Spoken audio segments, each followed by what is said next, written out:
Sometimes the internal stress comes from a need or an expectation for a field to meet us in a certain way when we share. And that expectation becomes part of the block to being able to just be in presence of the field of love that is here. In other words, the mind does a very clever trick in thinking that there's a problem.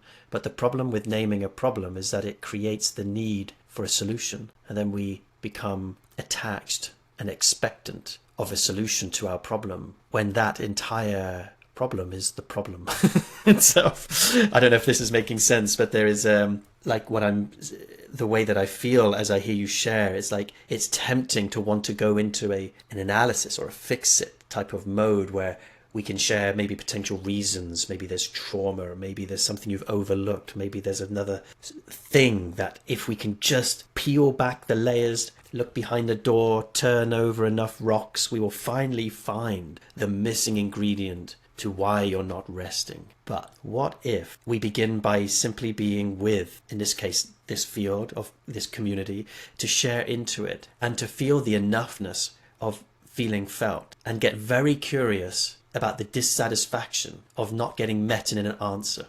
This is often the experience I have when I'm facilitating circle, when there is a need for somebody to take space and the end of the retreat gets closer and the needs rise in the field where people are like, time is running out. Am I going to get space? Am I going to get mat time? What if I leave without my thing being met? And their entire attention is on what they think needs to happen in order for them to feel complete, rather than resting into the present moment and experiencing the exquisite joy of the now, of receiving and nothing else needing to happen, and feeling the enoughness of the moment and the delight. And it comes from my absolute favorite quote. The quote goes, "As the rain pours from the heavens, if a thimble is all that we hold up, a thimble is all that we will get." And just feel this for a moment. The rain is literally pouring down from the heavens. In other words, love is all around us.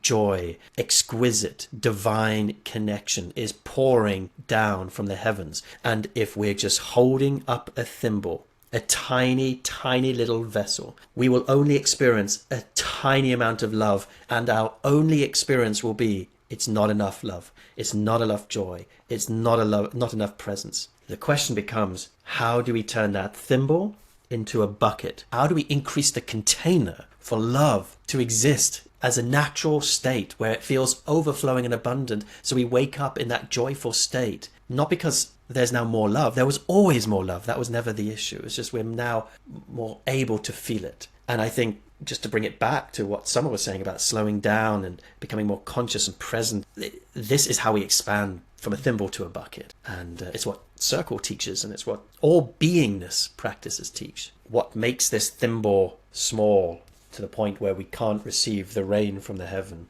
can be impacted by trauma. Trauma is the latent charge that's stored in the body from anything that was in your past that was too much, too fast, and too soon. And that charge is stored unconsciously in the body mind, stored for a later time when you've established enough safety for these parts of you, for this charge to come to the surface, which is why we need to do the opposite of what we're doing in our culture, which is too fast, too much, too soon, which is slowing down. And as we slow down in community, not slowing down only on your own, because that can often create unsafety as we feel our isolation wounds, disconnection, attachment trauma.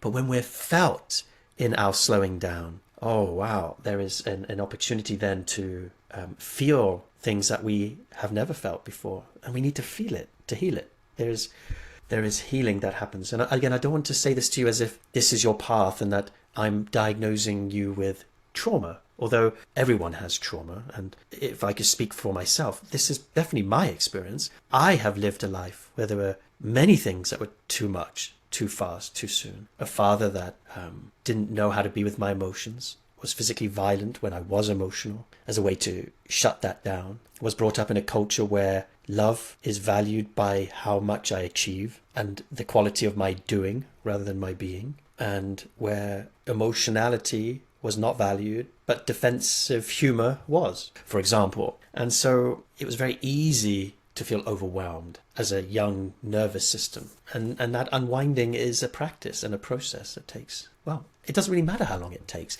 I enjoy the process. And I think this is the piece I wanted to come back to, is that even when you said, oh, there's a lot happening in my body, I'm shaking. I'm like, but can you enjoy that? And enjoy doesn't mean it's pleasurable. It means, does it light you up? Like, can you access your openness, your open heart, and still be with pain, heartbreak, the not enough parts, but you're not identified with all of that as you, but there's something else you can connect to that's infusing your consciousness so that you can be with all of that without it taking over.